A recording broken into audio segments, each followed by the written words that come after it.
நேர்களே, தமிழ்நாட்டில் எல்லோரையும் கண்களை குளமாக்கக்கூடிய ஒரு செய்திங்க. இந்த பையன், அதாவது சிவகங்கையில் இருக்கக்கூடிய மடப்புறம் காளி பத்திரகாளி அம்மன் கோயிலில் அஜித்குமார் என்ற பையனுடைய மெடிக்கல் ரிப்போர்ட் வெளியாகிருக்கிறது. என்னெல்லாம் நடந்திருக்கிறது அப்படின்ட்டு நாம் பார்ப்போம். இந்த கொடூரமான சம்பவத்தில் அஜித்குமாருடைய மூளை சிதறக்கூடிய அளவிற்கு நசுங்கி இருக்கிறது. இதெல்லாம் பேசுறதுக்கே தைரியம் இல்லை. மூளையில் இரத்த கசிவு ஏற்பட்டிருக்கிறது.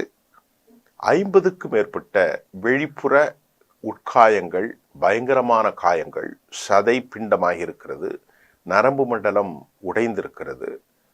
இந்த மாதிரி ஒரு அபாயகரமான சூழல் தமிழ்நாட்டு காவல்துறையால் அஜித்குமார் என்கின்ற ஒரு அப்பாவி குழந்தை, 29 வயது இளம் வயதின் தாக்கப்பட்டிருப்பது நெஞ்சமெல்லாம் துடிக்கின்றது. அவருடைய வயிற்றிலே நடுவு பகுதியிலே கம்பியினால் தாக்கியிருக்கிறார்கள், பைப்பை வைத்து குத்தி இருக்கிறார்கள். இந்த ரிப்போர்ட்ஸ் எல்லாம் நான் அப்படி வாசிக்கிறேன். மண்டையோட்டில் லெஃப்ட் அண்ட் ரைட்ஸ் ஸ்கல் பகுதிகளில் அடித்ததன் விளைவாக மூளையில் இரத்த கசிவு ஏற்பட்டிருக்கிறது. உடம்பில் பல பாகங்களில் சிகரெட் புகைகளால் புண் ஏற்பட்டிருக்கிறது. ஒரே இடத்தில் பல இடங்களில் அடித்த காயங்கள் அபாயகரமாக இருக்கின்றது. உலகின் வேறு எந்த நாட்டிலும் இப்படிப்பட்ட ஒரு கொடூரம் சிவகங்கை மாவட்டம் மடப்புறத்தில் என்கின்ற பத்ரகாளி கோயிலில், அந்த சம்பவத்தை நான் திருப்பி சொல்ல போகிறேன். இதற்கு யார் காரணம் என்ற கேள்வியும் எழுகிறது. இந்த நிலையில் யார் அந்த IAS என்ற கேள்வி நமக்கு எழுகிறது. இதில் சம்பந்தப்பட்ட நிகிதா என்ற பெண், அவள் ஒரு சரியில்லாத பெண் என்றும் பல திருமணங்களை செய்து என்றும் தன் சொந்தக்காரர்களையே ஏமாற்றிய ஒரு சீட்டிங் ஃபெல்லோ என்பதும் நமக்கு தெரிந்திருக்கிறது. 2011ஆம் ஆண்டு 11 லட்சம் மோசடி வழக்கில் மதுரை திருமங்கலம் போலீஸ் ஸ்டேஷன்ல இந்த நிகிதா என்ற பெண் மீது வழக்கு பதிவு செய்ய மேற்கொள்ளப்பட்டிருக்கிறது. கொலைக்கு தூண்டியது, அதிகாரிகளை மேனுப்புலேட் பண்ணது என்கின்ற அடிப்படையில் அவர் மீது என்ன வழக்கு பதிவு செய்யப்படும் என்பது நமக்கு தெரியவில்லை.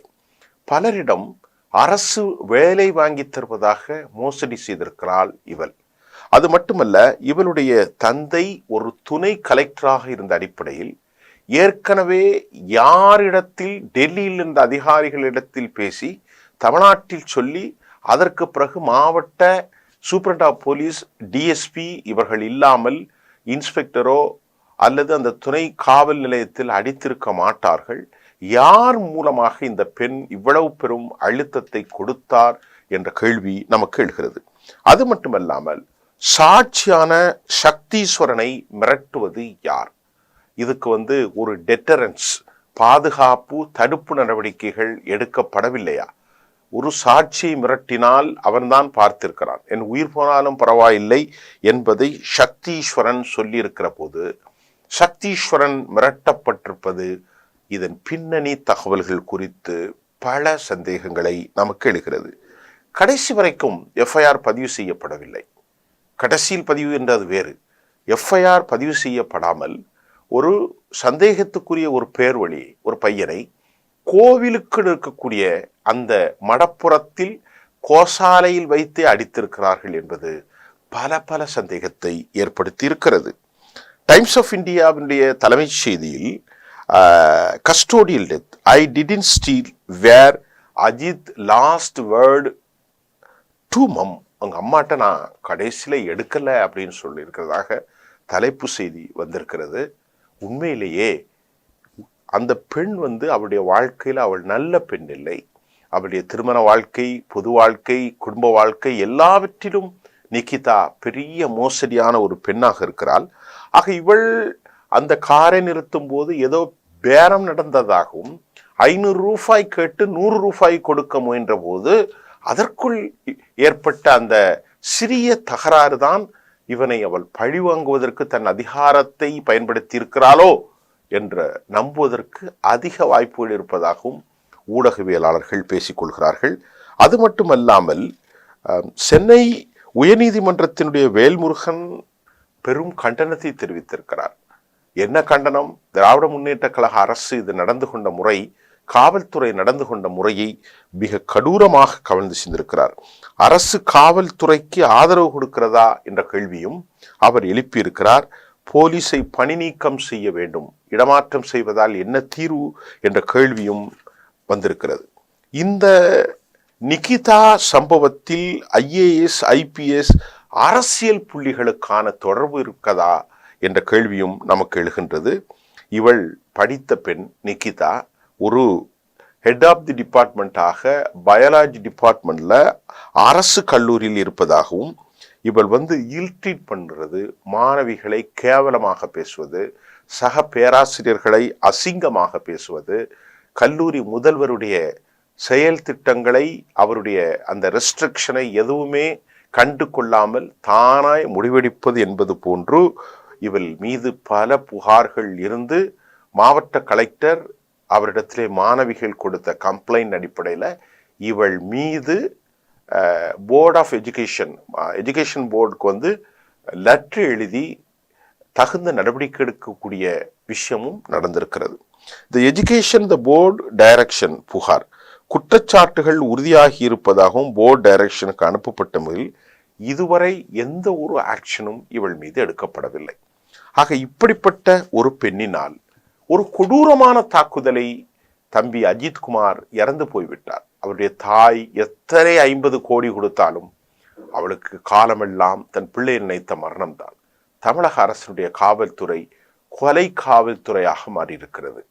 தூத்துக்குடியிலே ஜெயராஜ், அவருடைய மகன் 2 பேரும் பெலிக்ஸ் மிக கொடூரமாக தாக்கப்பட்டதற்கு இன்னும் நீதி கிடைக்கவில்லை. அதே போன்று ஸ்டெர்லைட்டில் 13 பேரை ஸ்னைப்பர் தாக்குதலின் மூலமாக படுகொலை செய்தார்கள், அதற்கும் நீதி கிடைக்கவில்லை. இப்பொழுது அஜித்குமார் இவர் ஒரு மைனாரிட்டி நாடார் சமூகத்தை சேர்ந்த பிள்ளை. அவங்க அம்மா அப்பா இறந்து போயிட்டாங்க. அந்த குழந்தை, அந்த இளம் வயது வாலிபன் எவ்வளவு கனவுகளோடு இருப்பதை, அந்த கனவுகள் அநியாயமாக செரிக்கப்பட்டிருக்கிறது. ஒரே ஒரு செய்திதான், உண்மையிலேயே இந்த நிகிதா ஒரு பெரும் ஃப்ராடாக இருக்கிறதுனால் அவள் உண்மையில் 9.5 பவுன் நகையை பறிகொடுத்தாளா, அல்லது பறிகொடுத்ததை போன்று அவள் மாய வித்தை காட்டினாளா, அல்லது இந்த பையனை பழிவாங்குவதற்கு செய்தாளா என்பது தெரியவில்லை. ஆனால் அஜித்குமார் அவன் திருடவில்லை என்பது மட்டும் உண்மையாக சொல்லியிருப்பதாக டைம்ஸ் நாளிதழ் தன் தலைப்பிலே செய்தியை வெளியிட்டிருக்கிறது. அவங்க அம்மாட்ட சொல்லியிருக்கிறான். இவ்வளவு அடித்து மூளை சிதறி 2 பக்கங்களில் இருக்கக்கூடிய கிட்னி நசுங்கி இருக்கிறது, உடல் எலும்புகள் முறிந்திருக்கிறது. இதே போல ஒரு கொலை குற்றம் உலகில் வேறு எந்த நாட்டிலும் நடக்கவில்லை தோழர்களே. போரில் கொல்லப்படுவது உண்டு, எதிரிகளும் கொல்லப்படுவது உண்டு. சந்தேகத்தின் பால் ஒரு காவல்துறை ஐரோப்பிய யூனியனிலோ அமெரிக்காவிலோ எங்கும் நடக்கவில்லை. சந்தேகத்தின் பால் ஒரு அப்பாவி இளம் பையன். இதை உலகம் ஏற்றுக்கொள்ளாது. இதை பேசுவதற்கும் எங்களுக்கு தைரியம் இல்லை. அந்த அளவிற்கு மனவழியோடு நான் இந்த செய்தியை சொல்லியிருக்கிறேன். தமிழக காவல்துறையின் லட்சணம் இதுதான். கொள்ளைக்காரர்களிடமிருந்து நமது பிள்ளைகளை காக்குவதை விட தயவு செய்து ஒவ்வொரு தாய்மாரும் தங்கள் பிள்ளைகளை எச்சரிக்கையாக வைத்துக் கொள்ளுங்கள். காவல்துறையின் மீது அவ்வளவு ஒரு அபாயகரமான சூழல் இன்றைக்கு காணப்படுகிறது என்பதுதான் இந்த செய்தியின் புரிதலாக இருக்கிறது. நன்றி.